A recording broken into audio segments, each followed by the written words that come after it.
and like people from all over the world can see your stuff.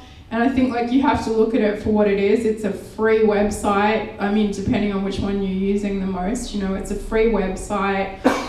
When I came into, before all these sites were out, I was relying on, I still have a website, I do it myself now, but I always had to pay someone to do my website for me back in the day, and that was really expensive at the time, and that really sucked. And now it's like, I have to take it back to now. There's one other thing I want to say about Instagram. So there's that it's like a free site, everyone's looking at it, and you can reach a huge audience, so you have to say for that's really positive. I've managed to make connections with people that when I was younger, I would have never even dreamed of being connected to these people. I'm now friends with painters and artists that are artists that I was looking up to growing up, that I didn't even think I would even be able to even be in the same room as, you know, and now some of these people are my best friends. And this is because of social media. So even if I'm gonna bitch about it and be like, oh, it's draining and it's hurting my eyes and making me go cross-eyed and everything, yeah, and then people have the access to taking your work, you don't know what they're gonna do with it. There's all this stuff, but there are a lot of positives, you know.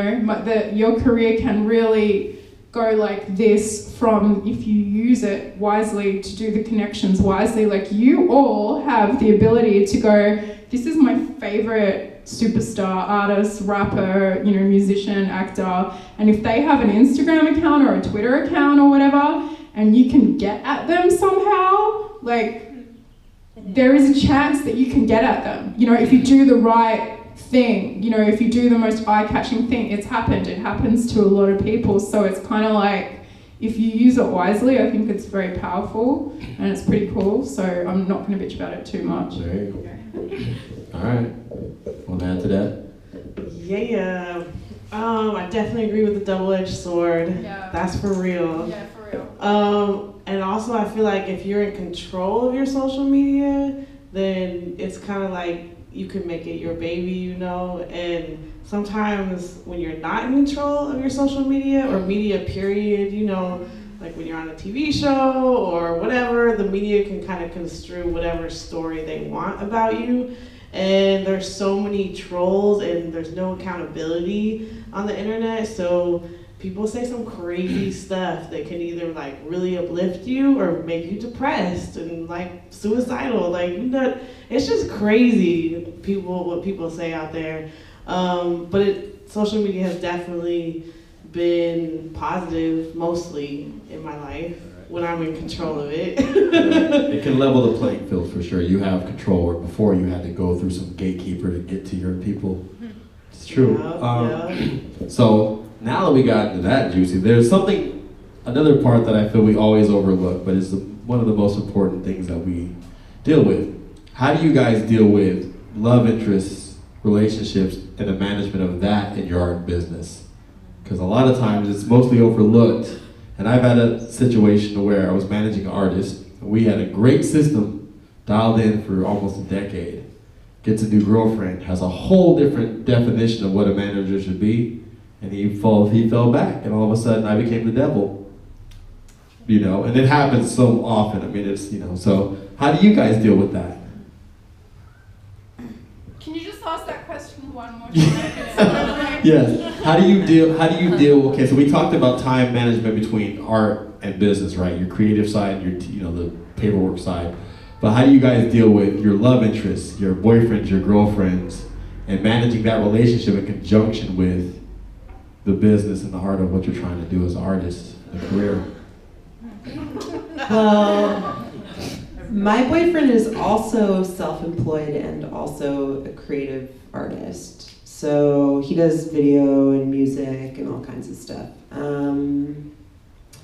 So we have very flexible schedules, and we're like we see each other a lot. Actually, it's surprising because we don't have jobs we go to regular jobs. But that said, sometimes I go away for like a week and work on a project, and I don't see him for a week. And so I would say for us, it's just kind of a natural ebb and flow situation. it doesn't really even need to be managed. It's kind of just fluid. We love to play music together too. It's pretty cool. So. I can't go into this. I understand. It's too complicated. I'm lucky enough to be in a relationship with someone who also does street art and graffiti, so we do a lot of projects together. We exchange a lot of ideas and concepts and like little side things that maybe no one will see, like working on a print, and maybe we'll like put it out there, maybe we won't. We've also done t-shirts together, which I'm selling today, and we do stickers. So we have that whole art exchange, and it's really helpful with my art also because I have another perspective and like a partner to inspire me also. Yeah, I dated a writer once, and after we broke up, he went over all of my walls. I was like, I didn't date no more writers after that. So when you break up with them, you see their shit everywhere. No, yep.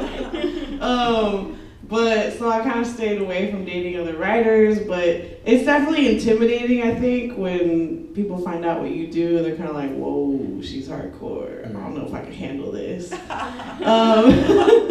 Or like dating other writers, there could be like some competition-ish feelings, which is kind of whack. But I feel blessed to have a partner now that like really understands me and really like supports me in my art. So that's dope.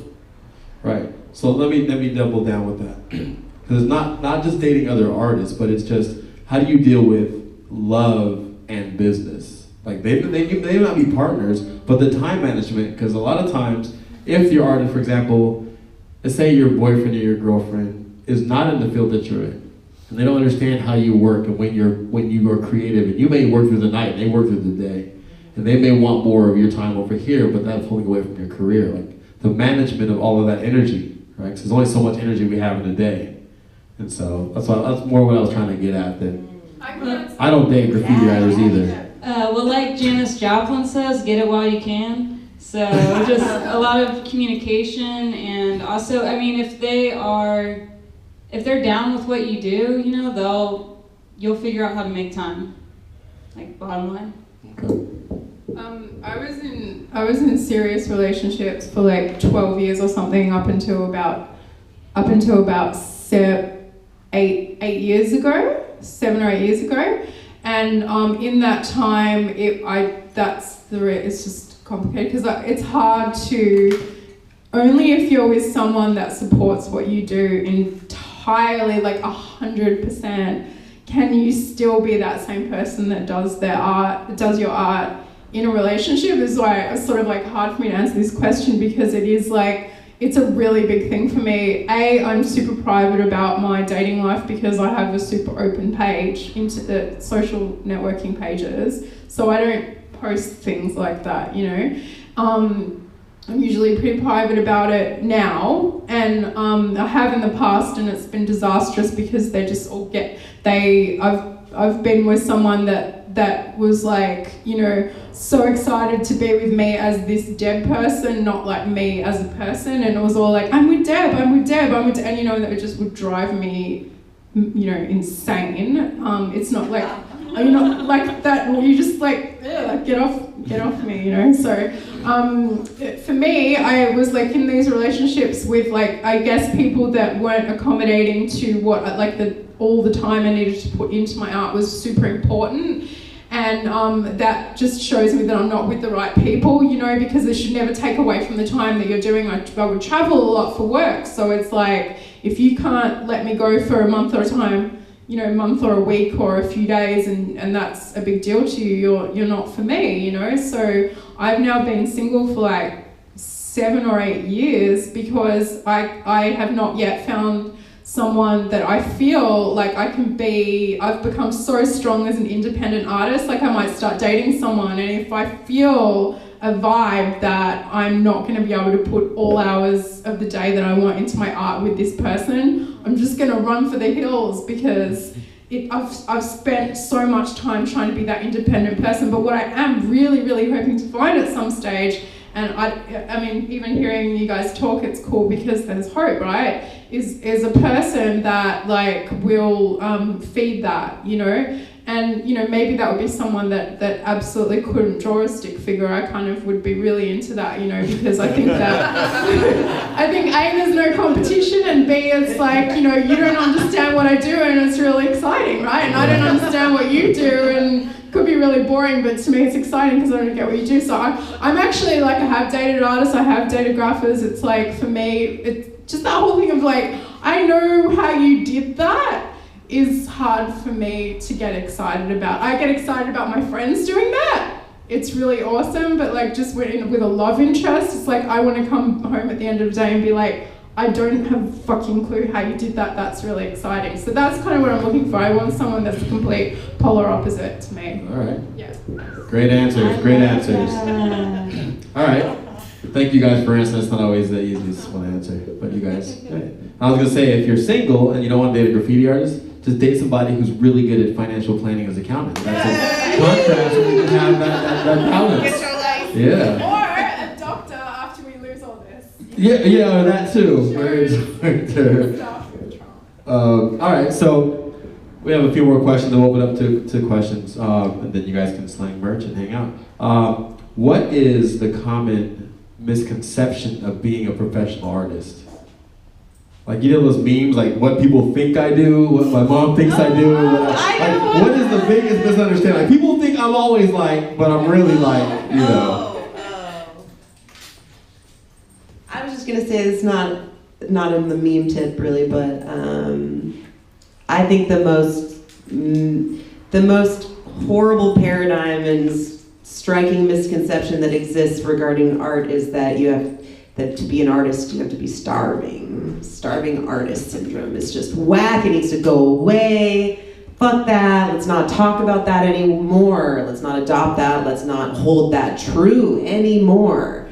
Because when you go into a coffee shop, you don't say like, oh, you know, like your coffee's so good, I'll totally tell my friends about it. Like, give it to me for free and I'll just like tell my whole social media to come to your coffee shop or a restaurant. You don't do that, you know?